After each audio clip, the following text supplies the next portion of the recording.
Ukraine रूस की जंग अब उस मोड़ पर आ गई है जहां से महाजंग का आगाज हो सकता है। ब्रिटेन के रक्षा सचिव ने इन्हीं हालातों का आकलन किया और फिर महायुद्ध की भविष्यवाणी कर दी है।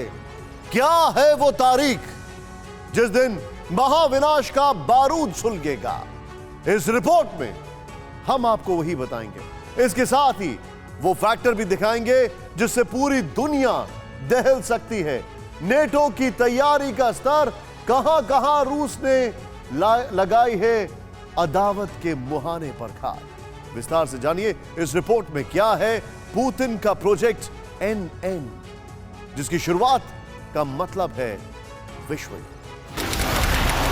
9 मई 2022 होगा वर्ल्ड वॉर का ऐलान। सवाल इसलिए क्योंकि यूक्रेन की जंग में अब दायरे का विस्तार हो चुका है और इस विस्तार में रूस के खिलाफ युद्ध में उतरने के लिए उतावलापन दिखा रहे ब्रिटेन ने ही विश्व युद्ध के ऐलान की तारीख बताई है। तो क्या ब्रिटेन की यह भविष्यवाणी सच होने वाली है? क्या रूस ने हथियारों का भंडारण शुरू कर दिया? क्या तैयारियों का दौर अब तक के सबसे ऊंचे स्तर पर है?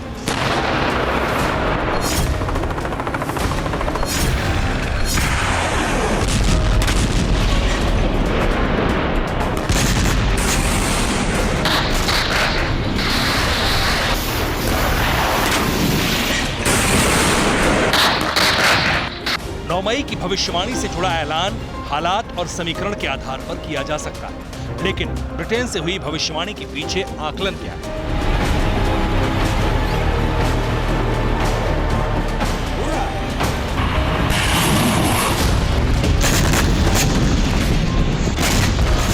विस्तार से देखिए और समझिए ये भविष्यवाणी सच के कितने करीब है।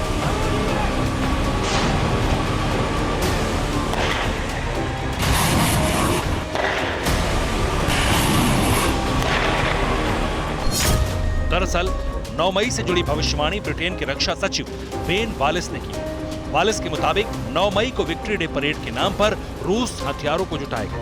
हथियार जुटाकर रूस जंग का अंत पूरी ताकत से करेगा। अदावत के दूसरे मुहाने पर खड़े देशों को पुतिन नाजी देश बताएंगे। इसके अलावा पुतिन नाजियों के खिलाफ युद्ध की घोषणा भी कर सकते हैं।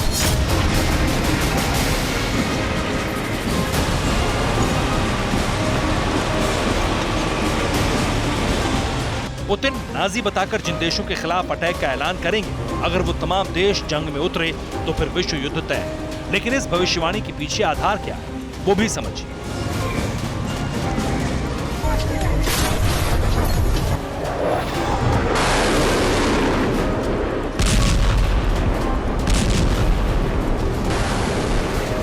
इसमें सबसे अहम है तारीख। ये वो तारीख है जब द्वितीय विश्व युद्ध की समाप्ति में जर्मनी ने हथियार डाल दिए थे।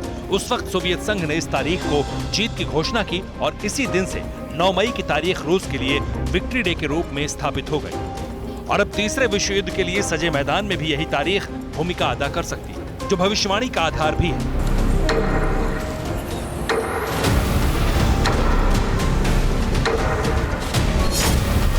चौबीस फरवरी को रूस ने यूक्रेन पर सैन्य ऑपरेशन शुरू किया था। रूस ने इसे यूक्रेन को डी नाजीफाई करने का विशेष अभियान बताया। डी नाजीफाई का मतलब 9 मई को जीत की घोषणा जरूरी है, लेकिन मौजूदा हालात में 9 मई को जीत की घोषणा होना आसान नहीं है। इसलिए दुनिया के नाजियों के खिलाफ युद्ध शुरू करने की घोषणा मुमकिन है। ऐसा इसलिए क्योंकि पुतिन यूक्रेन के मददगार देशों को नियो नाजी बता चुके हैं। वो कह चुके हैं नियो नाजियों को रूस किसी भी कीमत पर नहीं बख्शेगा। और अब वो वक्त आ गया है जब पुतिन ऑपरेशन नियो नाजी शुरू करें, जिसका मतलब है वर्ल्ड वॉर 3।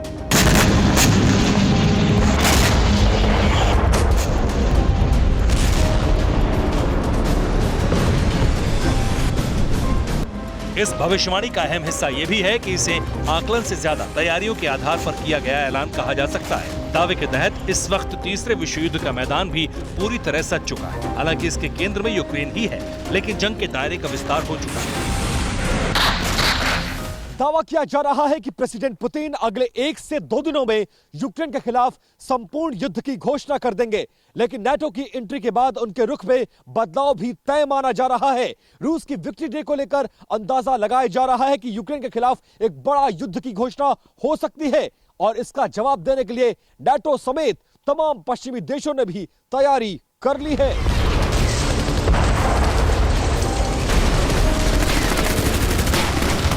यानी अब तक पुतिन ने यूक्रेन के खिलाफ छेड़े गए सैन्य अभियान में युद्ध शब्द के इस्तेमाल पर रोक लगाई, लेकिन अब पुतिन खुद विश्व युद्ध के मोर्चे पर इस शब्द का इस्तेमाल करते हुए महाविनाश की पटकथा लिखेंगे और इसके लिए विक्ट्री डे का इस्तेमाल होगा। इसलिए नाटो के पूर्व प्रमुख रिचर्ड शेरिफ ने भी पश्चिमी देशों को तैयार रहने की चेतावनी दी है और इस चेतावनी के साथ ही मैदान सज गया।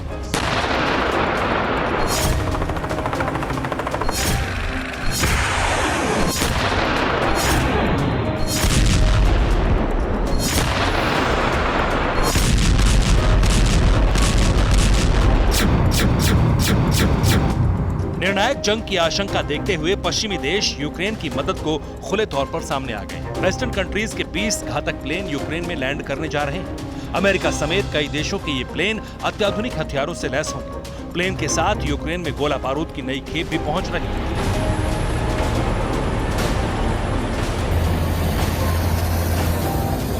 यानी ब्रिटेन की भविष्यवाणी और दुनिया के दूसरे देशों का एक्शन बता रहा है कि 9 मई को लेकर जो आकलन हुआ है वो सच के बहुत करीब है। इसके अलावा एक और ऐसी खबर सार्वजनिक हो चुकी है जो चिंता बढ़ाने वाली है। ये खबर भी नाटो से ही जुड़ी है।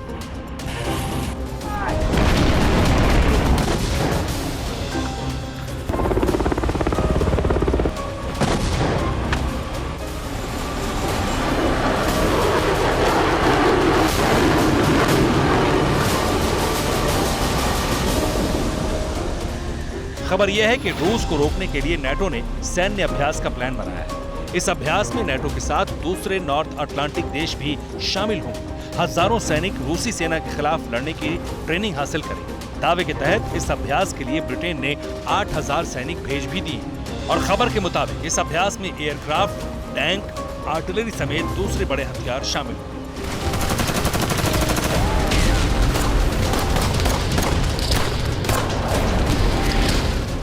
मतलब साफ है, रूस इससे पहले कि विश्व युद्ध का ऐलान करे जवाबी कार्रवाई की तैयारी भी हो चुकी है। हालांकि नाटो की तरफ से सैन्य अभ्यास की तारीख अभी तय नहीं है, लेकिन माना जा रहा है कि ये सब 9 मई से पहले हो चुका हो। दावा किया जा रहा है कि आने वाले दिनों के लिए रशिया ने जो तैयारी की है उसमें सबमरीन्स के भी इस्तेमाल करने की तैयारी है। हालांकि इस प्लान के डिकोड होते ही नाटो ने भी अपने वॉरशिप को तैयार रहने के आदेश दे दिए हैं जो समंदर में रूस का मुकाबला करेंगे। लेकिन रशियन पनडुब्बियों के एक्टिव होने से नाटो की मुश्किल बढ़ना तय माना जा रहा है। हालांकि खबर यह भी है कि रूस अब यूक्रेन के खिलाफ आखिरी ताकतवर प्रहार करने जा रहा है, जिसमें सबमरीन इस्तेमाल होगी और इसी ताकतवर प्रहार के साथ रूस की तरफ से विश्व युद्ध की घोषणा हो सकती है।